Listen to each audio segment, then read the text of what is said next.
Last week on this show, I spoke about the terrifying plight of South Africa's white farmers. I showed you the packed stadiums of South African political figures chanting, "Kill the Boer" and "Kill the farmer," as others described how they wanted to kill white men, kill white women. I showed you the long avenue of crosses representing slain South African farmers, the majority of whom are white. And I described how, with only the rarest exceptions, much of the world's media refused to report on this appalling situation. But clearly, someone was paying attention. 2 days ago, in what is increasingly becoming the greatest show on earth, Donald Trump, obviously a fan of this show, used the Oval Office to not only give a national leader a deserved dressing down, but to put the story of the plight of South African farmers in spectacular fashion, front and centre, to the entire world. Turn the lights down and just put this on. It's right behind you, Johan. There's nothing this parliament can do. With or without you, people are going to occupy land. We require no permission from you, from the president, from no one. We don't care. We can do whatever you want to do.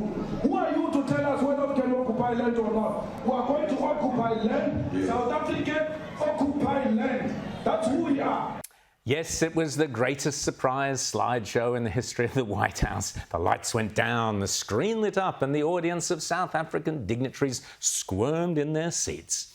What was on display was everything I, but sadly very few others, have been talking about for years. The vile, despicable Julian Malema, a black supremacist who for years has been stoking racial hatreds and no doubt racially motivated killings at mass rallies like this one, chanting, "Kill the Boer, kill the farmer, shoot to kill." Shoot to kill.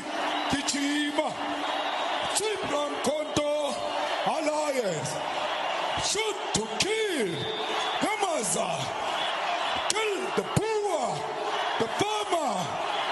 Kill the Boer, the farmer. Brr, pa, pa, brr, pa, pa. South African President Cyril Ramaphosa squirmed in his seat while he tried to work out what the hell to say, while his delegation clearly wished the ground at their feet would swallow him. The farmer, kill the Boer, the farmer. Brr, pa, pa, brr, pa. Oh dear, yes, indeed. Trump wasn't about to let them off the hook. But why wouldn't you arrest that man? That man said, "Kill the white farmers, kill the white farmers." And then he danced, and he's dancing, and it's "kill the white farmers." I'm not sure, but I think if somebody got up in Parliament and started saying, "Kill a certain group of people," he would be arrested very quickly. That man is going all over South Africa, and that's not a small party. That was a stadium that holds 100,000 people, and I hardly saw an empty seat. Yes, if anyone knows the power of a political rally, it is Donald Trump. He even knows how to spot how big the crowd is and how many empty seats there are there. So this sort of BS on CNN would cut no slack with Trump. What Julius Malema was singing, "Kill the Boer, kill the farmer," was an anti-apartheid song from the struggle against white minority rule in South Africa. They've explained that this is not a literal attack, call to attack and kill the farmer because of the historical nature of that. But it's been weaponized by groups in South Africa and increasingly by the MAGA right in the United States to essentially misrepresent what is going on in the country. Right, so just to be clear, when you have packed stadiums of tens of thousands of people chanting, "Kill the Boer, kill the farmer," it doesn't actually mean "kill the Boer, kill the farmer." Got it, okay. Here's a thought. Maybe CNN could get an acoustics expert from the New South Wales Police Force to explain to their viewers that Julian Malema and his mob were simply chanting, "Where's the Boer? Where's the farmer?" But I digress. Trump wasn't finished yet. After showing that horrific aerial image I showed you last week from 2020 of white crosses down a long avenue honouring murdered South African farmers, Trump got down to the specifics, despite Ramaphosa's attempts to shut the conversation down. Never really gotten underway with that, and we are going to be doing so. You're taking people's land away we have not. from them. And those people, in many cases, are being executed. And Trump was on a roll. Death of people. Death. Death. Death. Horrible death. Death. I don't know. To pick anyone, white South Africans are fleeing because of the violence and racist laws. And this is all, I mean, I'll give these to you. In desperation, Ramaphosa turned to his white colleagues to disprove Trump's allegations.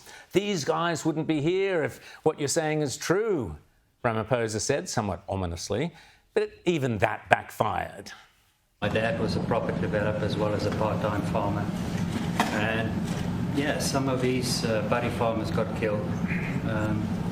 The farm is still going. My brothers run it. But it's a constant battle with farms they're trying to burn the farms down to chase you away. Donald Trump stands as one of the most extraordinary and effective politicians of our time. Those tragic individuals, many of them so-called conservatives, politicians and commentators alike, who suffer from acute Trump derangement syndrome, have no idea what historic times we are living in and what they are missing out on observing. Anyway, for years, some of us have tried to bring this horrific issue of the South African farmers to light. I've had farmers on the phone to me from South Africa in tears each time I've raised the issue on either this show or on Outsiders over the last 9 years. There's nothing you can do, there's nothing this parliament can do. With or without you, people are going to occupy land. We require no permission from you, from the president, from no one. We don't care, we can do whatever you want to do. Who are you to tell us whether we can occupy land or not? Must never be scared to kill. At some point, there must be killing. Shoot to kill. Yamaza. Kill the poor, the farmer. That is the tragic reality. Don't believe the fake media telling you otherwise. Let's leave the final word to the White House. Now that all of this is exposed, hopefully, it might even get fixed. This is a very serious situation. And if we had a real news or real press or media, we don't have that because they won't talk about this. But if we had a real press, it would be exposed. And you know, the beauty of exposing it is it's like a cleansing action. When it gets exposed, it'll get fixed. That's when it'll get fixed. But people don't talk about it. And I'll tell you who's talking about the thousands of people that are fleeing South Africa right now.